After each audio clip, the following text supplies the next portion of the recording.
Welcome back sa ating FB page na Free Reviewers with Leonalyn at sa ating YouTube channel na Solving Math with Leonalyn. So, ito ay kino-comment niya sa isa sa ating mga videos doon sa ating YouTube channel.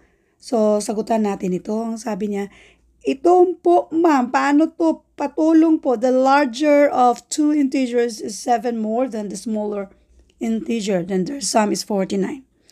So, the larger of two integers, meron tayong dalawang integers.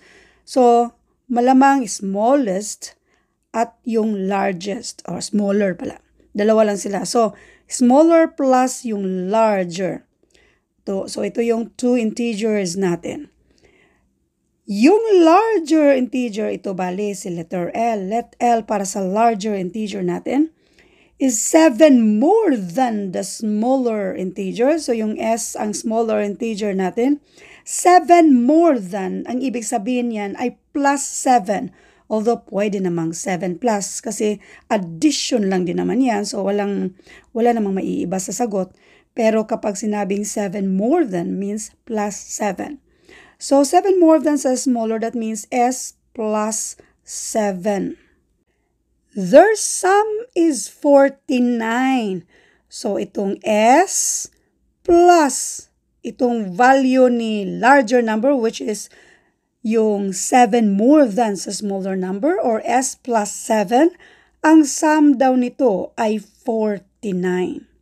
In other words, pwede namang dito, S plus L, this is equal to 49. Pero ito yung gagamitin natin kasi pariho yung mga variables dyan. Pariho na ba? So, madali na lang. Ito na yung equation sa problem natin kung saan pwede na nating hanapin yung value ni S. Ipagsama natin yung mga like terms.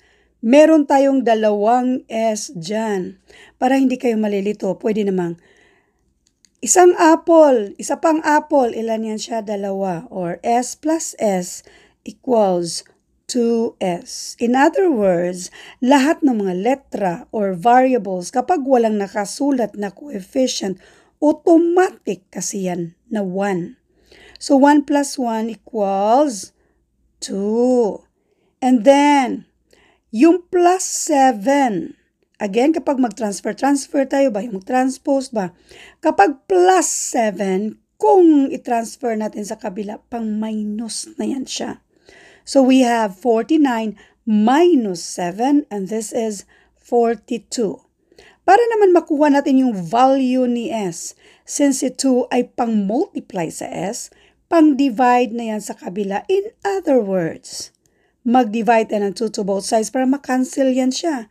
Now, S equals 42 divided by 2, and this is 21. Now, dito tayo sa tanong. Ang tanong, find the integers. Yung smaller number ay equal siya sa 21. Ano ba yung larger number? Ang larger number daw ay 7 more than sa smaller integer. So, therefore, 21 plus 7. Ito ba? S plus 7. 21 plus 7, and this is equal to 28. Now, kung i-double check din natin, their sum is 49 daw. 21 plus 28, and that is exactly equal to 49. Therefore, tama yung sagot na yung isa, yung smaller number ay 21, yung larger number ay 28. Thank you for watching and all. I hope na meron kayong natutunan sa video ito. Thank you and God bless.